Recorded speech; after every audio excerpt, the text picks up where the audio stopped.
ini adalah pembicaraan yang terkait masalah kewalian. Di mana tadi saya katakan bahwasanya mengenal itu adalah awal atau permulaan agama kita. Awwaluddin ma'rifatullah. Dan mengenal itu yaitu membedakan antara muhdis dan qadim. Muhdis itu artinya yang baru atau yang berubah. Adapun qadim itu adalah sesuatu yang tidak mempunyai awal dan tidak berakhir. Ini beda. Namanya qadim kalau kita belajar tauhid. Nah ini lebih jelasnya, kita ini mengaji masalah tauhid. Namanya qadim itu adalah la awwala lahu wa la akhira lahu. Belajar kita ilmu tauhid sifat 20 itu sifat yang kedua yaitu qidam. Arti qidam itu tidak mempunyai permulaan. Sedikit mungkin kita bingung karena dikatakan zat Allah Subhanahu wa taala itu adalah zat yang tidak mempunyai permulaan, sementara Al-Qur'an menyatakan wal awwalu wal akhiru wal zahiru wal batin. Dan begitu Pak ya. Ya Allah yang awal, ya Allah yang akhir, ya Allah yang zahir, ya Allah yang batin. Maksudnya awalnya Allah itu tidak mempunyai permulaan. Sedangkan selain Allah dikatakan muhdis. Arti muhdis itu baru kalau bahasa kitab. Kalau bahasa kita baru. Setiap yang baru, setiap yang baru itu pasti mempunyai permulaan. Maka setiap yang mempunyai permulaan itu dikatakan alam. Al-alamu mutaghayyirun wa kullu mutaghayyirin muhdis atau hadis. Wa kullu hadisin muhdis. Alam itu berubah dan setiap yang berubah itu pasti baru. Jadi selain Allah Subhanahu wa taala itu semuanya alam.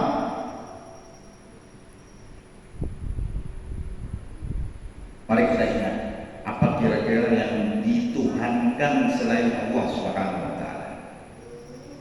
Misalnya ada yang mengatakan surga itu qadim, surga itu enggak punya permulaan. Siapa yang katakan surga tidak mempunyai permulaan?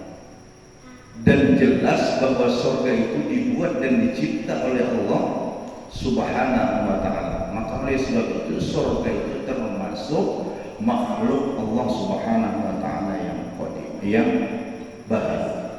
Karena dia diciptakan oleh Allah Subhanahu wa taala. Sekarang kita mengarah kepada iman. Apa arti iman? Iman itu adalah antu'mina billah wa rusulih. Yang dinamakan iman itu adalah percaya dan yakin akan Allah Subhanahu wa taala dan segala rasulnya. Saya khawatir tidak sempat membicarakan masalah ini karena kita nggak tahu umur. Yang namanya umur nggak pandang muda atau tua, nggak pandang sehat atau sakit. Kalau sudah sampai ajalnya, waktunya selesai sudah. Idza jaa ajaluhum la yastakhiruna sa'atan wa la yastaqdimun. Apabila ajal sudah tiba, tidak bakal bisa dimaju-majukan ataupun ditunda-tunda. Ya mungkin hari ini kita sehat, dan mungkin nggak sampai besok sehat kita, malam ini mungkin dead, kita nggak tahu. Lillahi ta'ala itu kita sudah, karena kita memang ini milik Allah. Inna lillahi wa inna ilaihi raji'un. Saya dahulukan membicarakan ini khawatir entah saya yang belakangan mati atau pian yang dulu mati. Tinggal pilih pian aja Pak.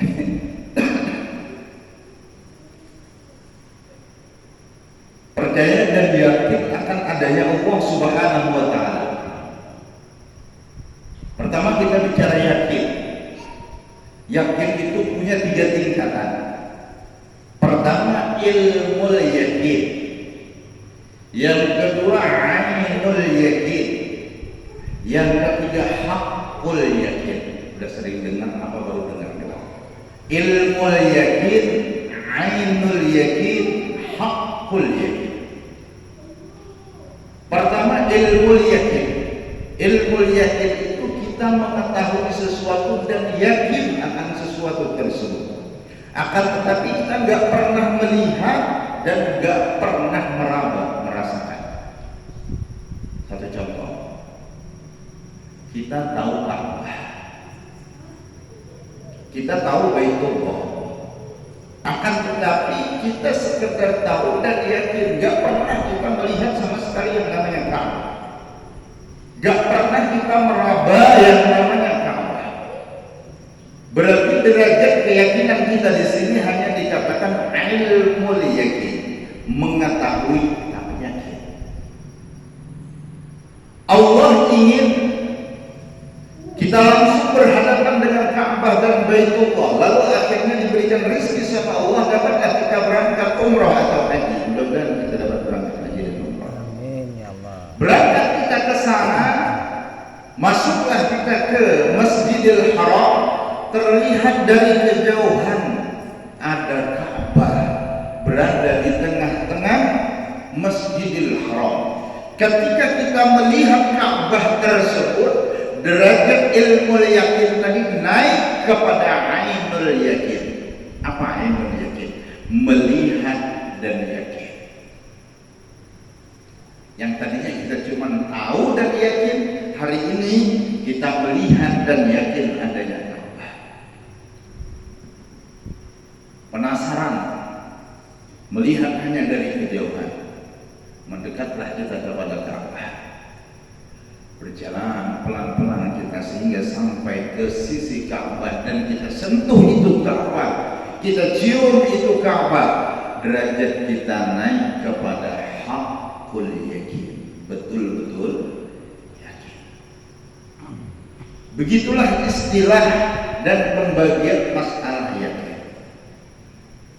Ketika kita berbicara masalah keyakinan kita kepada Allah Subhanahu wa Ta'ala, hari ini kita mengkaji masalah ilmu yakin. Hari ini kita mengkaji masalah ilmu tauhid, ilmu mengenal masalah sifat-sifat Allah. Kita tahu Allah bersifat wujud, bersifat tidak, sampai ke 20 sifat Allah Subhanahu wa Ta'ala. Kita tahu.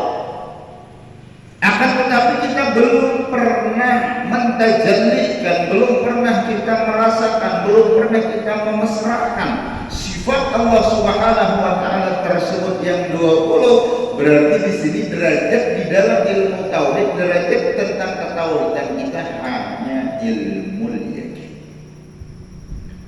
Begitu kita dapat memandang ciptaan Allah Subhanahu wa Ta'ala, benar-benar kita tafakkur, hati kita dapat ingat kepada sang pencipta, naiklah derajat kita kepada ainul yakin. Semua sifat tajallinya Allah, semua sifat kebesaran Allah kita rasakan di dalam diri kita, maka naiklah derajat kita menjadi haqqul yakin. Ini yang dikatakan dalam kaidah man arafa nafsahu faqad arafa rabbahu. Siapa yang kenal akan dirinya, maka dia akan kenal dengan Tuhannya. Insyaallah ini akan kita kaji. Mudah-mudahan gak sia-sia hidup kita, betul-betul hidup kita dapat mengenal Allah Subhanahu wa Ta'ala dan mengenal betul-betul siapa diri kita.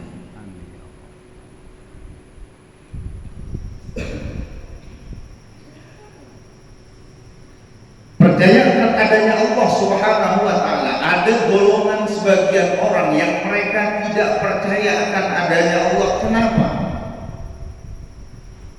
Karena mereka berpendapat sesuatu yang nggak bisa dilihat itu nggak ada. Sekarang mari kita contohkan dalam kehidupan kita sehari-hari. Apa memang sesuatu yang nggak ada, sesuatu nggak bisa dilihat itu nggak ada? Tidak kan Pak? Kita sering kentut kan Pak? Apa Anda pernah melihat kentut Anda tersebut? Akan tetapi pasti ada yang jelas baunya ada tahu? Ada. Berarti sesuatu yang gak dapat dilihat bukan sesuatu yang pasti pasti tidak ada. Akan tetapi sesuatu yang tidak bisa dilihat itu pasti adanya. Allah Subhanahu wa ta'ala zat yang wajibil wujud, zat yang wajib adanya, akan tetapi mata kita terlalu kotor untuk melihat zatnya Allah. Karena Allah Subhanahu wa ta'ala itu adalah zat yang maha suci. Innallaha thayyibun la yuhibbu illa thayyiban. Allah itu suci dan tidak suka terhadap yang tidak suci. Begitu kita masuk ke tempat di mana kita di tempat tersebut menyembah Allah, kita diwajibkan untuk suci, suci zahir dan suci batin kita. Ketika kita menghadap kepada Allah, ketika kita beribadah kepada Allah, kita masuk di ranah yang suci, hendaklah kita pun menjadi orang yang suci, baik suci zahir kita dengan berwudu ataupun suci batin kita dengan bahwa kita membuang semua kegiatan-kegiatan kita di dalam hati kita. Artinya jangan ada lagi kegiatan dunia di dalam hati kita ketika kita menyembah Allah. Jangan lagi ingat sama yang lain, hanya ingat kepada Allah Subhanahu wa ta'ala.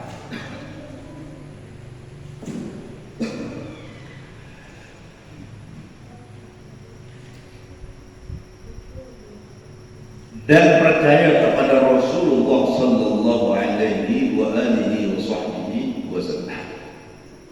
Laqad ja'akum rasulun min anfusikum. Sungguh datang akan kalian wahai manusia, sungguh datang akan kalian wahai umatku, kata Rasulullah sallallahu alaihi wasallam, rasulun min anfusikum, seorang rasul dari bangsa kalian pula.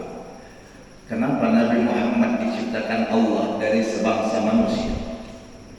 Muhammadun basyarun wa laysa kal basyari. Kenapa Nabi Muhammad diciptakan bangsanya manusia, tidak malaikat? Kalau bangsanya manusia, kita enak mengambil contoh dari beliau, kita nyaman mengambil contoh dari beliau, karena beliau Nabi Muhammad adalah uswatun hasanah. Laqad ja'akum rasulun min anfusikum itu adalah uswatun hasanah dari Nabi kita Muhammad sallallahu alaihi wasallam. Qad kana lakum fi Rasulillah uswatun hasanah. Kalau kita ngambil contoh dari malaikat, susah Pak. Kenapa susah? Malaikat enggak punya jenis kelamin. Jadi nggak ada istilah kemanten kalau kita ikut sama malaikat, nggak ada istilah makan, nggak ada istilah minum, karena malaikat mereka nggak punya nafsu. Jadi untuk mencontoh dengan malaikat itu sulit, susah bagi kita umat manusia. Karena kita satu bangsa dengan Nabi Muhammad, satu daripada adalah sama manusia, maka lebih nyaman kita mengambil contoh kepada Nabi Muhammad Sallallahu Alaihi Wasallam. Percaya dengan adanya Nabi Muhammad Sallallahu Alaihi Wasallam. Jadi imannya yang kita kaji adalah daripada syahadat tauhid asyhadu an la ilaha illallah, kemudian Islamnya dengan syahadat Rasul wa asyhadu anna Muhammadar Rasulullah. Jadi zahiran wa batinan, enggak cuma zahir tapi zahiran wa batinan. Sekarang apa arti tauhid? Kalau kita mengenal dan mengkaji lebih dalam apa yang dinamakan dengan tauhid, kita sering dengar tauhid, tapi nggak tahu mengartikan apa sih artinya tauhid. Arti tauhid itu adalah mengesahkan Allah Subhanahu wa ta'ala.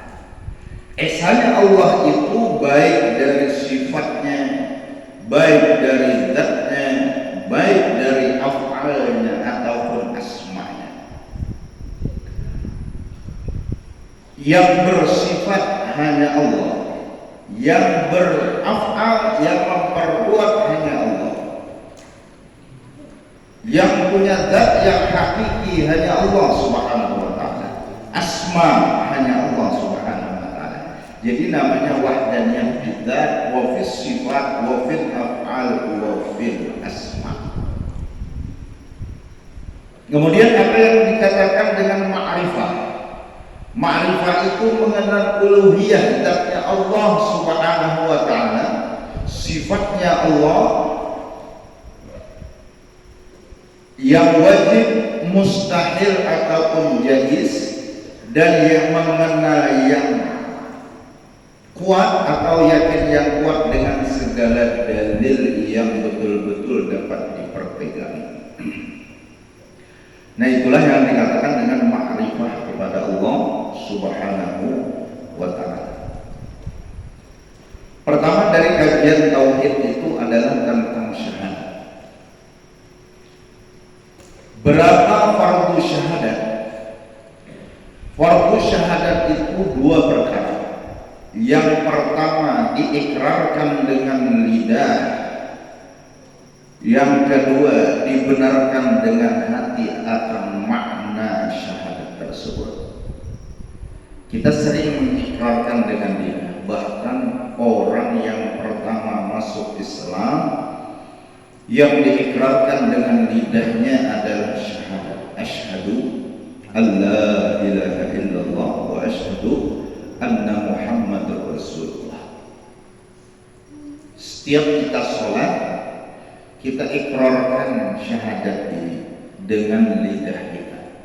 Ketika tahiyat akhir ataupun tahiyat awal, pasti ada kalimat syahadatain, asyhadu alla ilaha illallah wa asyhadu anna Muhammadar Rasulullah. Dikala orang membaca dua kalimat syahadat ini, maka segala dosa-dosanya diampuni oleh Allah. Ada orang berumur 70 tahun. Selama 70 tahun dia beragama non-muslim. Setelah 70 tahun dia mendapatkan hidayah dari Allah Subhanahu wa ta'ala atas dasar kehendak Allah. Lalu dia mengucapkan asyhadu an la ilaha illallah wa asyhadu anna Muhammadur Rasulullah. Ketahuilah jamaah sekalian, seluruh dosa-dosanya selama 70 tahun diampuni oleh Allah. Dengan apa? Dengan syahadat. Setelah dia baca syahadat asyhadu an la ilaha illallah wa asyhadu anna Muhammadur Rasulullah, lalu Allah cabut nyawanya, meninggal dunia, meninggal dalam keadaan seluruh dosanya diampuni Allah Subhanahu wa ta'ala. Dikatakan dalam sebuah hadis Rasul sallallahu alaihi wasallam bersabda, "Man kana akhiru kalamihi la ilaha illallah dakhala jannah." Siapapun yang akhir kalamnya dapat mengucapkan la ilaha illallah Muhammadur Rasulullah, dipastikan orang tersebut masuk surga. Pasti orang tersebut masuk surganya Allah Subhanahu wa ta'ala. Jangan kita terlalu pandai menilai orang. Sejahat-jahat manusia, seburuk-buruk manusia, hari ini buruk, kemarin maksiat, kemarinnya bejahat, kemarinnya bangsa, bahkan tidak pernah benar terlihat orang tersebut. Kita nggak tahu akhirnya orang.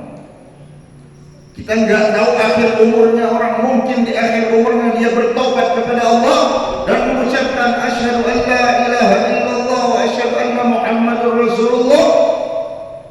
Dia mati dalam keadaan beriman. Yang mungkin hari ini kita di dalam masjid, kemarin di masjid, kemarin di pengajian, kemarin di yasin, kita nggak tahu umur kita. Mungkin kita mati di tempat maksiat. Alhamdulillah, mudah-mudahan jangan, Pak ya. Mudah-mudahan. Artinya yang kita ambil pelajaran di sini, jangan kita terlalu banyak dan terlalu sering menilai orang lain dengan jahatnya sekarang, karena kita tidak tahu akhir umurnya. Dan jangan kita terlalu berbangga diri dengan kebaikan yang sedikit yang kita tidak tahu takdirnya Allah, di mana kita ditakdirkan mati oleh Allah Subhanahu wa ta'ala. Yang jelas, berprasangka baiklah kita kepada orang lain, dan hendaknya kita mengaku diri yang paling bersalah sehingga lebih banyak bertaubat kepada Allah Subhanahu wa ta'ala. Baik orang kita yang salah, bagus orang kita yang jelek. Mantap orang kita yang buruk, kita banyak salah, orang banyak benar, sehingga kita banyak meminta ampun kepada Allah Subhanahu wa ta'ala. Kullu insanin khata' wa kullu khata'in wa khairu khata'in man tab.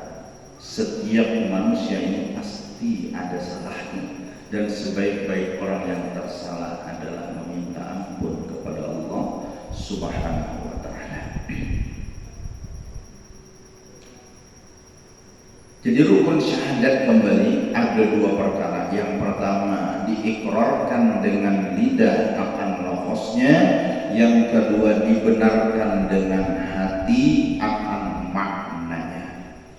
Makna syahadat ini luas, bukan hanya sekadar aku naik saksi. Mungkin kalau secara lafaz, secara lugat, asyhadu an la ilaha illallah, aku bersaksi bahwa tiada Tuhan selain Allah. Makna secara lugat, makna secara bahasa. Dan aku naik saksi bahwa Nabi kita Muhammad adalah utusan Allah. Setiap orang yang bersaksi, akan dikatakan penyaksiannya itu benar ketika dia melihat akan yang disaksikannya. Sekarang, apakah kita pernah melihat adanya Allah Subhanahu wa ta'ala? Pernah melihat adanya Rasul sallallahu alaihi wasallam? Kalau kita pernah melihat, berarti penyaksian asyhadu an la ilaha illallah kita ini benar dan betul. Akan tetapi kalau kita nggak pernah lihat akan adanya Allah, berarti penyaksian kita selama ini saksi palsu. Polisi di dunianya nggak terima kalau saksi nggak lihat kejadian dia. Ini ada orang datang ke tempat polisi menceritakan kejadian begini. Akhirnya polisi sendiri bertanya, kamu lihat kejadian? Enggak Pak, cuma kabar-kabar aja. Enggak diterima sama polisi. Begitu dengan Allah Subhanahu wa ta'ala. Allah enggak terima penyaksian kita yang kita enggak pernah lihat akan adanya Allah Subhanahu wa ta'ala. Inilah gunanya mengkaji daripada ilmu tauhid, membenarkan penyaksian kita. Asyhadu an la ilaha illallah.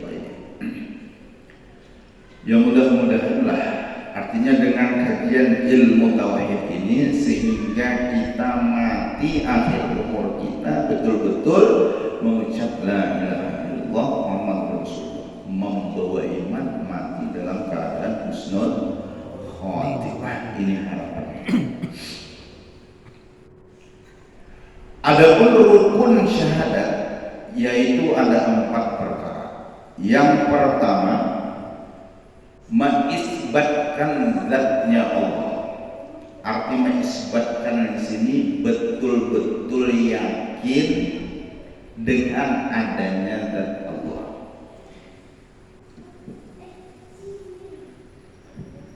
Jemaah sekalian yang dimuliakan Allah, lebih sering kita dengar ayat-ayat Al-Quran, Innallah Hasami'un basir, atau Innallaha alimun bidati sudur, Innallaha ya'lamu ma yusirruna wa ma yu'linun. Sering tuh kita dengar ayat-ayat seperti itu, yang artinya Allah maha mendengar, Allah maha melihat.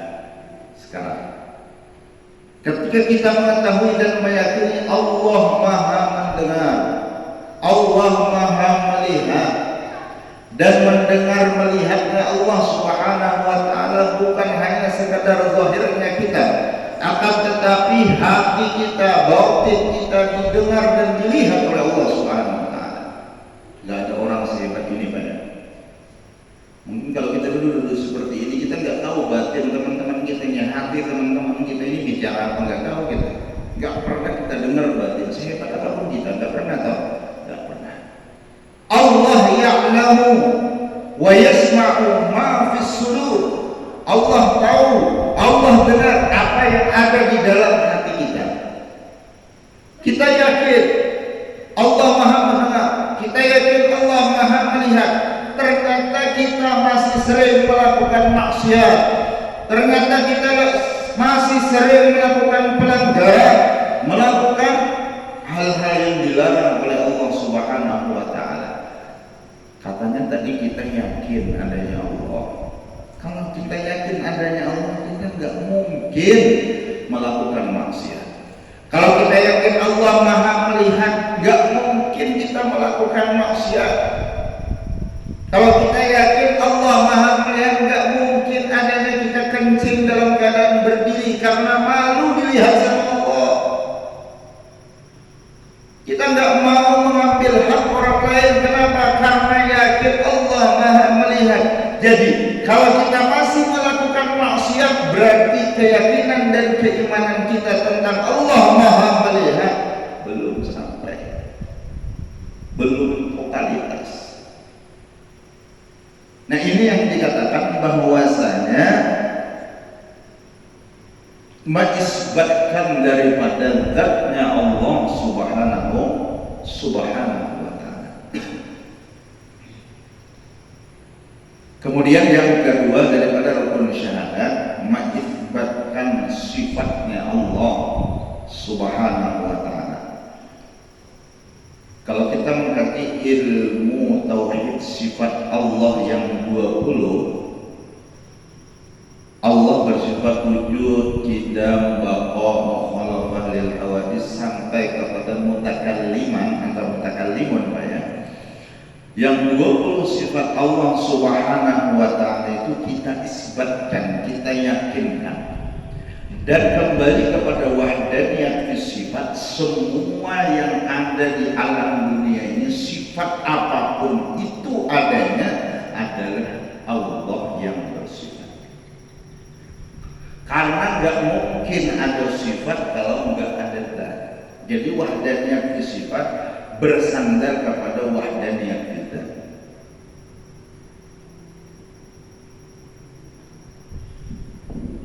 Biar melihatlah warna biru ini Pak, biru juga, biru mana?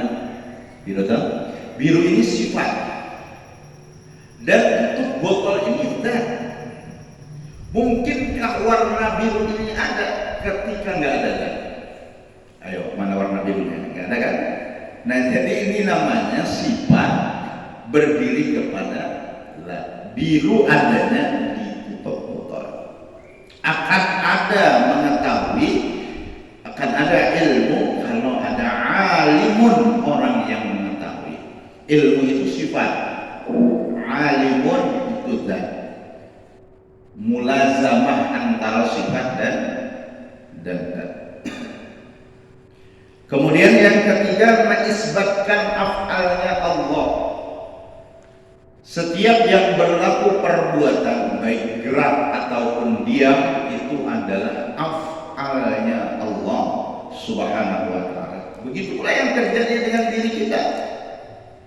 Dalam keadaan apapun kita itu adalah af'alnya Allah. Itu adalah atas dasar kehendak Allah Subhanahu wa Ta'ala. Karena ini perbuatan Allah.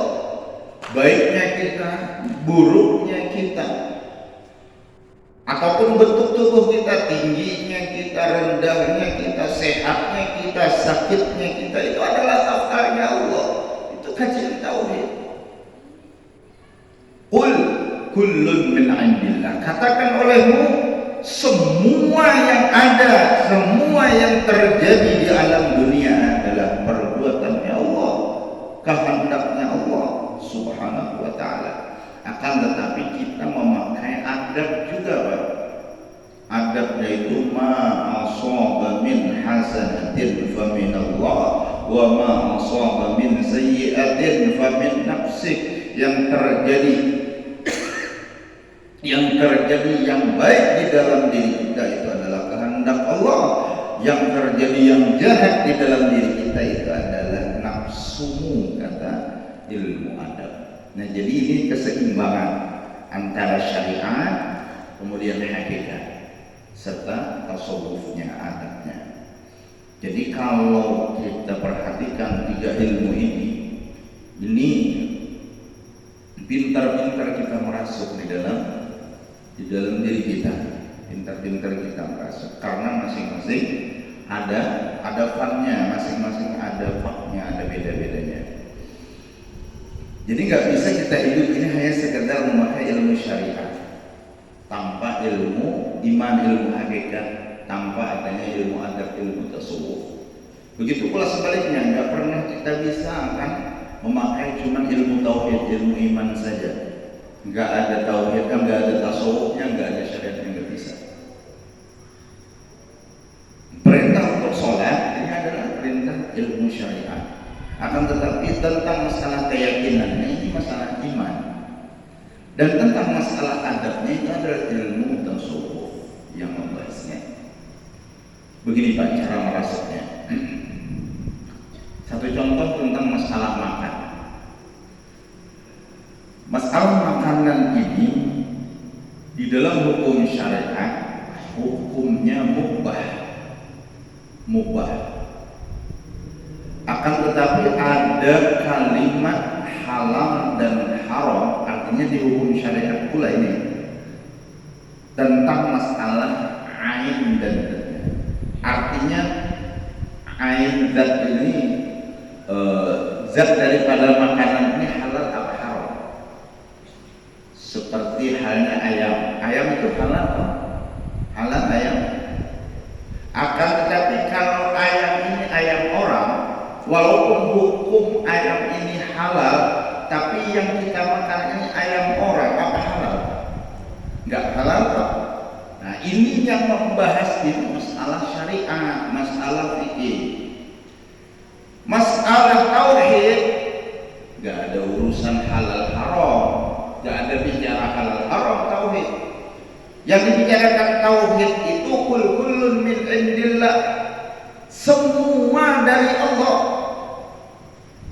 Katanya tauhid, aku nggak perlu itu halal, nggak perlu itu haram. Yang penting ketika kamu makan, kamu ingat bahwa itu rezeki dari Allah. Ini tauhid. Sekarang tasawuf juga nggak perlu halal, nggak perlu haram. Tasawuf itu yang penting kulu washrabu wala tusrifu. Makanlah kalian, minumlah kalian, jangan terlalu banyak, jangan terlalu berlimpatan. Karena terlalu banyak makan, perutmu nanti kenyang, rohmu lapar. Kalau rohmu lapar, ibadah malas. Ya, kalau terlalu kenyang, badan kita berat, akhirnya ibadah kita malas. Ayo kita rasuklah, kita kumpulkan.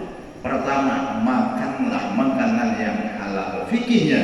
Yang kedua, tauhidnya. Makanlah dan ingat bahwa yang kau makan itu adalah rezeki dari Allah, sehingga enggak lupa berzikir ketika makan. Dan yang ketiga, ingatlah makan, jangan terlalu berlimpah. Ini cara kita masuk tiga ilmu tersebut. Begitu dengan ibadah kita yang lain, tinggal pintar-pintar kita merasa. Sekiranya jangan sampai kita pikih tauhid. Kalau pikih melulu, nggak ada batinnya, nggak ada tauhidnya, akhirnya kita terlalu banyak mencela pekerjaan orang. Apalagi kalau nggak kaji tasawufnya, terlalu sering mencaci, mencela, menghinakan, mengurangkan pekerjaan orang. Tapi kalau sudah kita kaji tauhidnya, kita kaji tasawufnya, insya Allah nggak pernah akan bermasalah, insya Allah. Dan kalau kita kaji cuma tauhidnya saja, nggak kaji fikihnya, akhirnya nggak perlu lagi sholat, nggak perlu lagi puasa. Kenapa? Karena kajiannya tauhid melulu, Tuhan melulu. Akhirnya dia sendiri pun jadi Tuhan. Ini bukan tasawuf Pak, ini tarawih namanya. Dia jadi Tuhan. Ngapain katanya Tuhan sholat?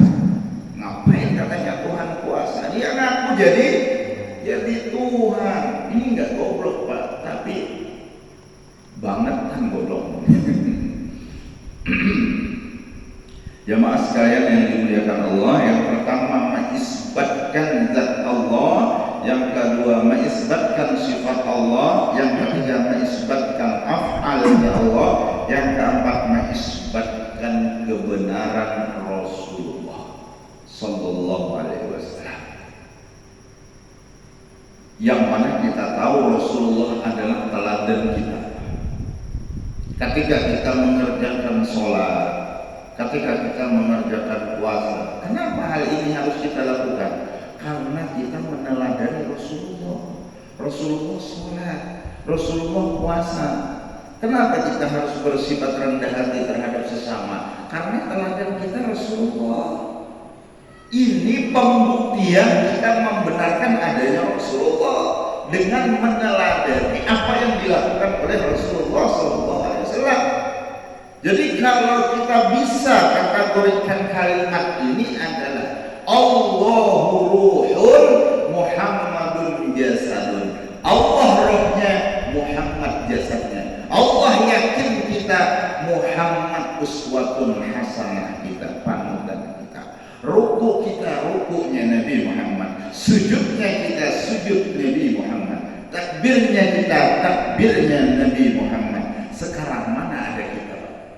Semua yang kita lakukan adalah perbuatan, perlakuan yang kita ambil contoh dari Nabi Muhammad.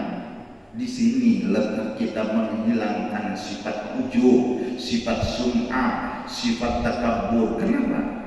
Apa yang kita sombongkan kalau bukan kita yang berbuat?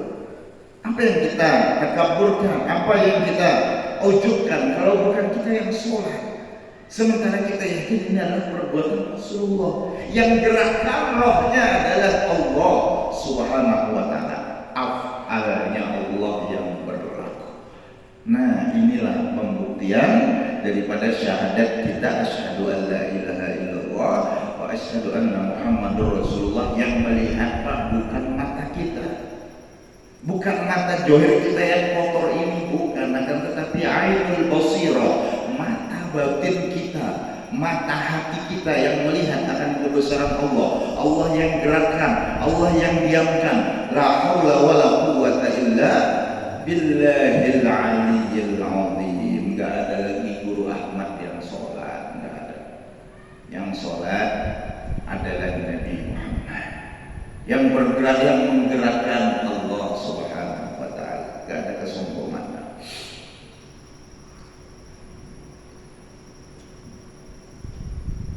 Jangan sombong itu karena merasa diri sendiri, karena merasa sholat. Kenapa kita bisa menjadi orang yang bakhil, orang yang pelit? Karena merasa aku ini seorang begawi, karena merasa kerja keras kita sendiri, karena merasa tipis keringat kita sendiri. Tapi kalau kita yakin rezeki Allah yang kasih, gak bakal kita bisa bekerja kalau bukan Allah yang kasih tenaga yang kuat kepada kita. Kita gak bakal menjadi orang yang pelit.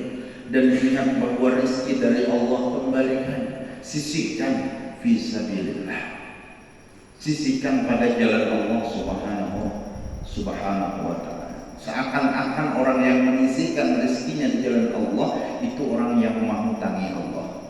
Allah memberikan balasan daripada hutang yang kita hutangkan itu, yudha'afu liman yasha, berlipat ganda. Man ja'a bil hasanah falahu asyru amsalha. Allah kasih rahmat kepada kita, siapapun yang berbuat satu kebaikan, kata Allah, akan aku balas 10. Bahkan di dalam ayat lain Allah Subhanahu wa ta'ala firmankan, masalul ladzina yunfikuna amwalahum fi sabilillah kamathali habbatin ambatat sab'a sanabil wa fi kulli sumbulatin mi'atu habbah. Siapa orang yang membelanjakan hartanya, yang memberikan hartanya di jalan Allah, maka orang tersebut seakan-akan menanam satu biji yang menumbuhkan 7 ranting, dan masing-masing ranting ada 100 biji. Berarti satu dibalas 700 oleh Allah Subhanahu wa ta'ala. Jangan pernah merasa kita, jangan pernah merasa tetes keringat kita. Yakini semua rezeki dari Allah Subhanahu wa ta'ala. Wa ilallahi turja'ul umur. Kepada Allah lah kita kembalikan segala urusan kita, segala perkara kita.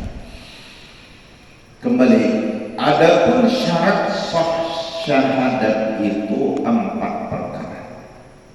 Syarat sah Artinya syahadat kita akan sah dengan 4 perkara. Yang pertama, mengetahui syahadat tersebut. Yang kedua, mengikrarkan syahadat tersebut. Yang ketiga, mentasdikkan atau membenarkan, meyakinkan dengan hati. Yang keempat, mengamalkan dengan anggota. Walaupun artinya kita tahu akan syahadat, kita ikrarkan dengan lidah dan hati kita yakin, akan tetapi tidak kita amalkan syahadat tersebut, maka syahadat kita tidak sah. Saya ulangi, walaupun hati kita, lidah kita,